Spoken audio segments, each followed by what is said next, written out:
Okay, so that's the how do I question. Yeah? Now, I find it very, very stimulating and very breaking the rules that we always seen at university, and also school practice.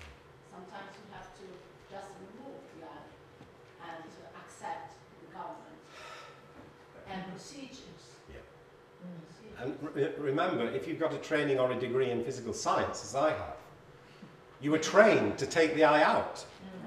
You know, it was claimed that it was subjective, it was anecdotal, you must not use it, it's subjective. Now, if you engage in the action research, and I'll come on now to Thomas' question about how can you get these kind of inquiries going, you can use what this philosopher of science Karl Popper talked about, where he said that objectivity is based in intersubjective criticism. Now, I made this point 2 days ago in the lecture that I gave, that if you can see that the power of your critical abilities in this room is enormous. If somebody comes with an account for you to have a look at, you could very easily help them to strengthen the evidence base, the relationship to the values they claim to be living, through the exercise of your critical faculties. Now that, according to Popper, is how we strengthen the objectivity of our accounts, but recognizing that they're grounded in intersubjective criticism. So subjectivity is actually impossible to get away from, and you shouldn't try, you should acknowledge that this is coming from a subjective ground. We're strengthening the objectivity through what he called the mutual rational control of critical discussion. And you can do this with me. After this, you can write to me and say, Jack, here is what I think you might do to strengthen your research. And I could then take on your critical evaluation and see what I could make of it to help me to improve my work. Now, that question about how might you do this kind of work, which is rigorous, and it actually goes back to the work of John Dewey, because John Dewey's logic had this kind of inquiry process in it, that all of you have got concerns, because your values are not being lived as fully as you want. Now, outside your conscious control, your imaginations will already be working as soon as you have attention that you're not living your values as fully as you want to. Your imaginations start to think of possibilities that you can act on to improve matters. And I'll guarantee that everybody here recognises that they've acted to try to improve matters. You've tried to evaluate how effective you've been, and then you'll modify what you do in the light of your evaluations. Now, let me just check, because that's a second claim that I'm making of you. As well as having values that you feel are right at the heart of you trying to improve things, you've already going through systematic forms of inquiry, literally as action researchers. That you've all said, look, I've got a concern. I really am concerned here. It's not as good as it could be. Right, I imagine what to do, I act, and I evaluate.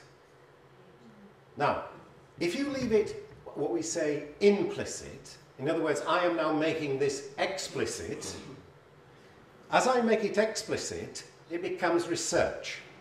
You're making it public so others can actually exercise their critical judgment to see if your claims are valid. So you can move it from the intuitive form of inquiry, where you're going through this kind of action reflection cycle, but you can make it public and share it into action research. It's making it public that actually makes it the research, the inquiry made public. Now, Thomas questions very much, how do you do this? Now, if you go to the actionresearch.net, okay, so there's the front page of actionresearch.net. Now, all you need to do is browse down the front page, and you've got here 2 booklets. One from a colleague of mine. She was one of my first students to get a living theory thesis accepted. It's Jean McNiff. And Jean's website and booklets is really superb. I'll show you how you can access Jean's website, her publications. She's just done some superb work in Qatar, and over 12 months she's actually worked not only with men but with women to actually develop these kind of inquiries, which in Qatar was quite very new for women to be encouraged and developed in terms of these kinds of inquiries. And Jean's little booklet there about action research for professional development, concise advice, is really, as I say, well worth just clicking and accessing. Now, if you just go down that front page, I just want to show you something that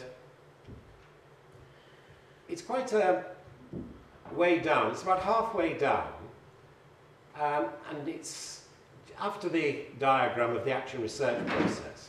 Well, this came out of something at Liverpool Hope University last weekend, where Joan Walton, who got a doctorate in this way, is now directing the Centre for the Child and Family.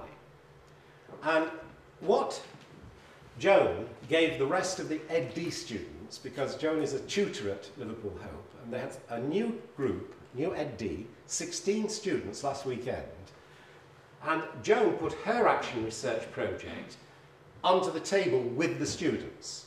So she can be seen, like Trygvar was actually showing the film, which was actually working with the guitar makers and players, not on them, and it wasn't the external researcher doing research on, it was definitely collaborative and with.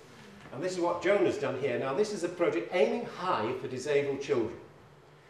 Now, what Joan has done is she's answered this research action planning question. And this answers, partially I hope, Thomas' point about how can you get this inquiry going.